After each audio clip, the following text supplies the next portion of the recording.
പ്രഭാഷകൻ 1:13. കർത്താവിനെ ഭയപ്പെടുന്നവൻ്റെ അവസാനം ശുഭമായിരിക്കും, മരണദിവസം അവൻ അനുഗ്രഹീതനാകും. പരിശുദ്ധ പരമദിവ്യകാരുണ്യീശോയ്ക്ക് എന്നേരവും ആരാധനയും സ്തുതിയും പുകഴ്ചയും ഉണ്ടായിരിക്കട്ടെ. ഈശോയെ, ഞങ്ങളങ്ങേ സ്തുതിച്ച് ആരാധിക്കുന്നു. Hallelujah, hallelujah, hallelujah. ഈ ദിവസത്തെ ഓർത്ത് നന്ദി പറഞ്ഞ് ഞങ്ങളങ്ങേ ആരാധിക്കുന്നു. Hallelujah, hallelujah, hallelujah, hallelujah, hallelujah. ഈശോയെ, ആരാധന, ആരാധന, ആരാധന, ആരാധന.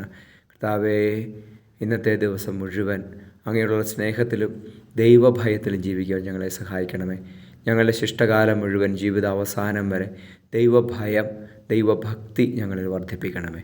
അങ്ങനെ മരണ ദിവസം ഞങ്ങൾ അനുഗ്രഹീതരാകട്ടെ. സ്വർഗം പോകുവാനുള്ള പ്രത്യാശയോടെ ഞങ്ങളുടെ ഈ ലോകത്തിൽ ജീവിക്കാൻ സഹായിക്കണമേ. നമ്മുടെ കർത്താവ് ഈശോ മിശിഹായുടെ കൃപയും പിതാവായ ദൈവത്തിൻ്റെ സ്നേഹവും പരിശുദ്ധാത്മാവിൻ്റെ സഹവാസവും നിങ്ങളോടുകൂടി ഉണ്ടായിരിക്കട്ടെ, ഇപ്പോഴും എപ്പോഴും എന്നേക്കും.